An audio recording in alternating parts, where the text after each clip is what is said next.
Hello, let's see remaining components of superstructure. In previous lecture, we have already started superstructure, what is meant by superstructure, and some important components of superstructure in that wall, partition wall, cavity wall, sill, lintel, doors.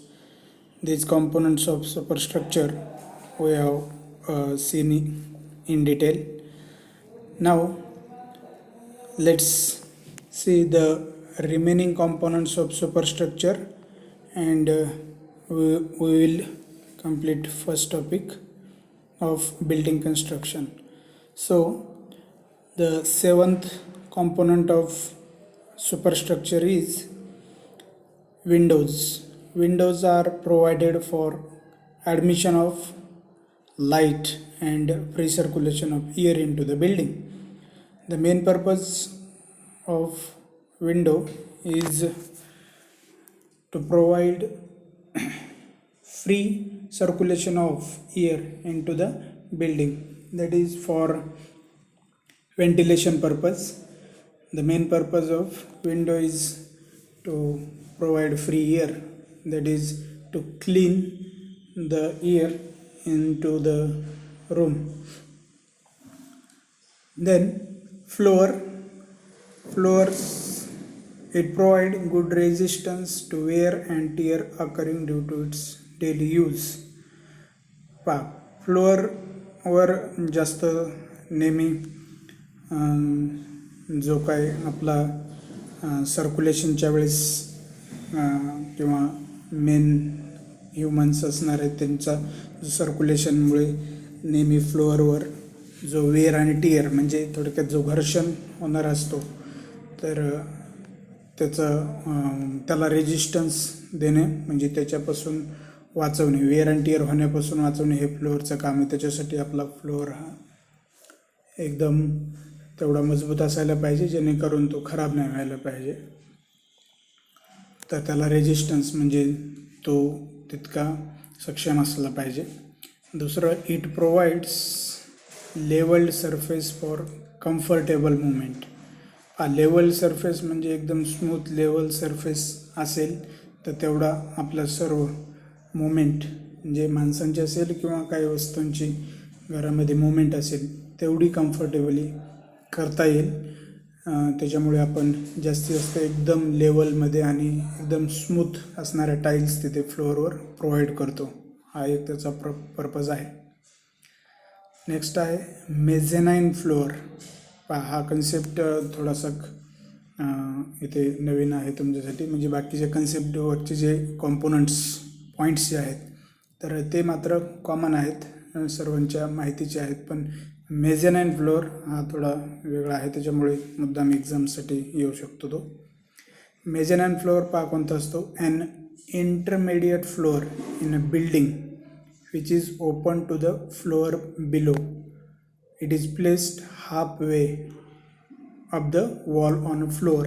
म्हणजे कुठे exact जो आपला बिल्डिंगचा specially ground floor असतो आणि underground floor असतो तर त्याच्यामध्येच स्टिअर्स, ज्यावेळेस अंडरग्राउंडवाले स्टिअर्स फर्स्ट फ्लोअरवर किंवा ग्राउंड फ्लोअरपर्यंत येत असतात त्याच्यामध्ये जे मध्येच जास्त स्पेस जाते तर त्याच्यासाठी काही पर्पजसाठी जो फ्लोअर बनवला जातो तर त्याला आपण मेझेनाईन फ्लोअर म्हणतो. हा मेजर फ्लोअरमध्ये येत नाही, म्हणजे जसं आपला G+1 G+2 असं आपण तसं मेझेनाईन फ्लोअरला पूर्ण एक फ्लोअर सेपरेट कन्सिडर करत नाही, तर तो एक सेमी फ्लोअर किंवा एक पार्टली फ्लोअर असा म्हणतो त्याला, तसा वर्ड यूज केलेला असतो.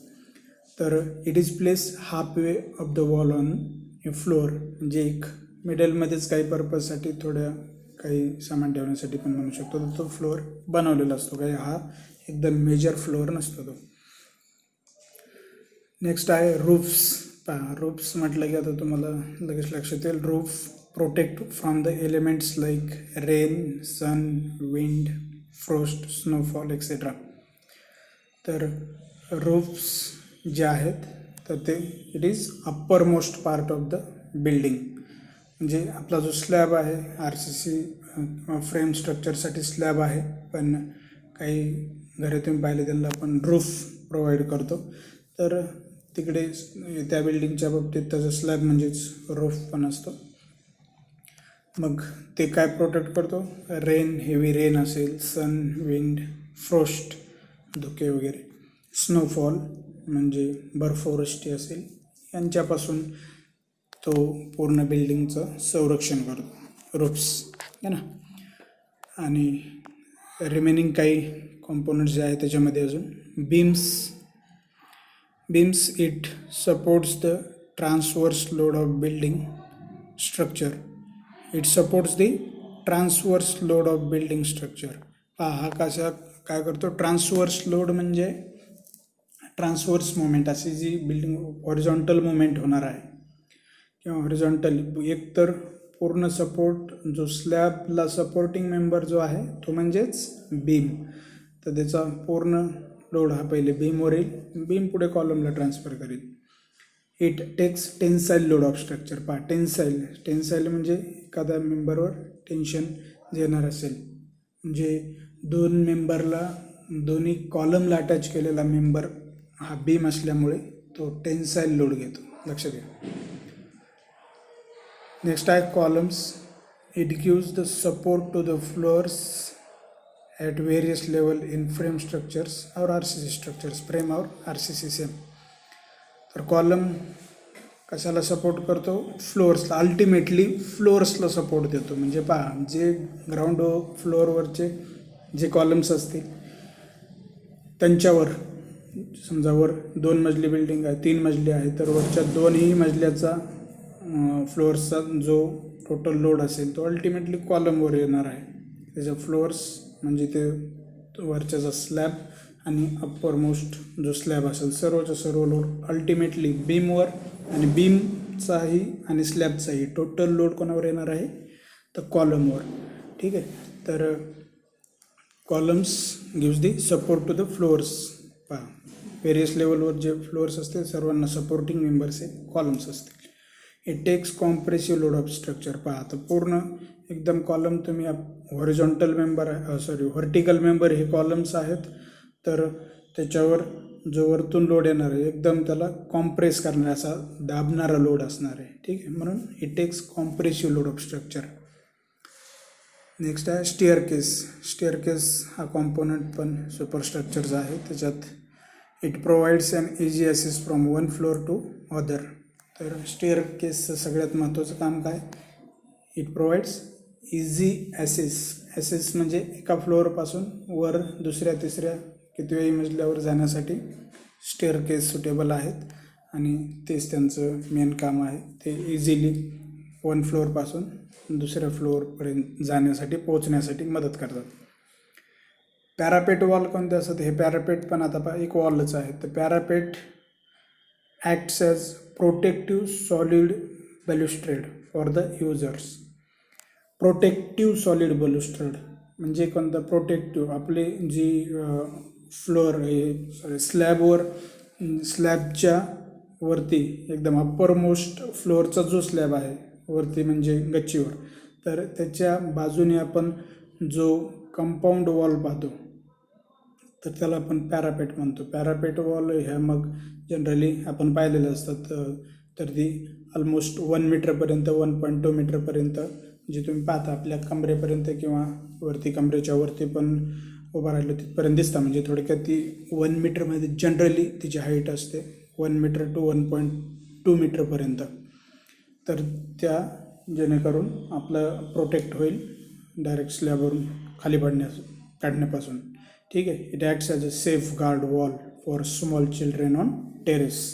पहा, स्पेशली मग स्मॉल चिल्ड्रेन जे घरात असेल, जर टेरेसवर गेले तर त्यांच्या सगळ्यात महत्त्वाचं प्रोटेक्शनचं काम, त्यांचं प्रोटेक्शन करण्याचं हे पॅरापेटचं आहे. आणि जे ओल्ड पर्सन असतील त्यांच्यासाठी पण. तर पॅरापेट वॉल ह्या थोडक्यात प्रोटेक्टिंग वॉल्स असतात ज्या टेरेसवर कन्स्ट्रक्ट केलेल्या वॉल आहेत, कंपाऊंड वॉल. ठीक आहे. तर इथे आपण फर्स्ट टॉपिक कंप्लीट करतो आहे बिल्डिंग कन्स्ट्रक्शनचा. याच्यामध्ये आपण महत्त्वाचे जेवढे काय व्हिडिओज पाहिलेले आहेत, मला वाटतं हा 5th व्हिडिओ असेल ह्या टॉपिकवरचा. ऑलरेडी 4 व्हिडिओ आपण पाहिलेले आहेत आणि सर्व पॉईंट्स तुमच्या सिलेबसनुसार, सिलेबस जर पाहिलं, सिलेबसचा पण स्पेशल व्हिडिओ आपण टाकलेला आहे. तर त्या व्हिडिओमध्ये पूर्ण सिलेबस एकदम व्यवस्थित मी अगोदर एक्सप्लेन केलेला आहे. तर त्या सिलेबसच्या पॉईंटनुसार जर पाहिलं तुम्ही तर एकदम पॉईंट टू पॉईंट सर्व याच्यामध्ये कवर केलेलं आहे. सर्व लेक्चर्समध्ये पहिला topic overview of building components. याच्यामध्ये जे कॉम्पोनंट्स बिल्डिंगचे असतात त्याची सर्व कॉम्पोनंट्सची आपण थोडक्यात ओळख इथे करून घेतलेली आहे. तर इथे आपण पहिला टॉपिक एंड करतो आहे. So thank you.